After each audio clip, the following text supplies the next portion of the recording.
All right, we're here with assistant coach Coach Souders.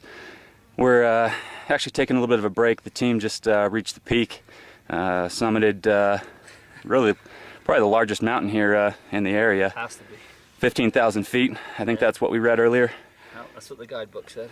Now, Paul, you and I think we really pride ourselves on being the biggest outdoors enthusiasts, really, of the group. Me for sure. Yeah, absolutely. I mean, tell me really what it takes to survive out here. I mean, let's set up a scenario. I mean, say a plane crashed, I don't know, just maybe a mile away. Mile, okay. You've got limited supplies. I mean, what's the first step to survival? How do you make it work? Oh, the first step is to stay calm. I mean, I think Clearly. You know, all the books you'll read, you know, they don't really talk about that. It's experience that has taught me that. You know, I don't want to get into it too much, but Sure.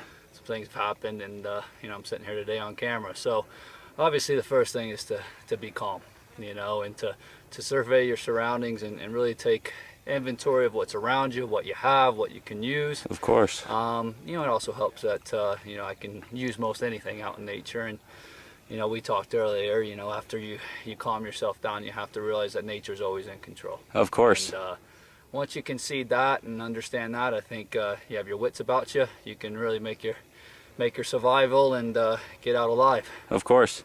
Now tell me about shelter. I mean, it's pretty sparse out here, not a whole lot around.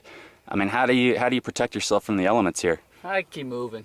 You know, I mean, some people will tell you different, but that's my philosophy. I feel like when you're out in the open, you can't waste too much time looking for shelter. As you just said, there's not much out here. But Sure. You got to keep moving. If you keep moving, you keep active, you keep thinking, you know, things will present itself that you probably never thought of. But you stand still, it's just like life, boss. You know, you start to stand still in life, and you know, things don't happen for you. Of course, right. Move around, make things happen. You're right.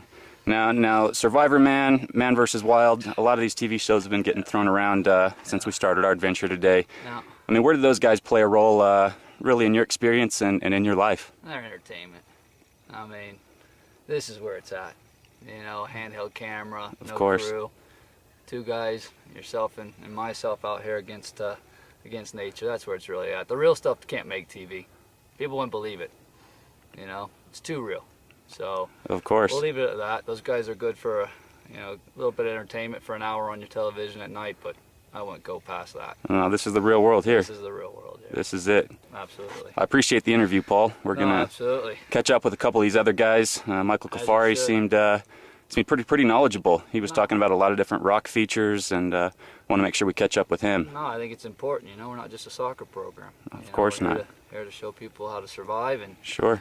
you know, learn a lot about themselves. So it'd be good to catch up with those guys. Well, I appreciate your time, Interview. Paul. No, That's great. It's good to Elbow get a fans keep different following insight. us. Yeah, absolutely. We love your support. So, Certainly. All right, Paul. right. Thanks for your time. Thank you.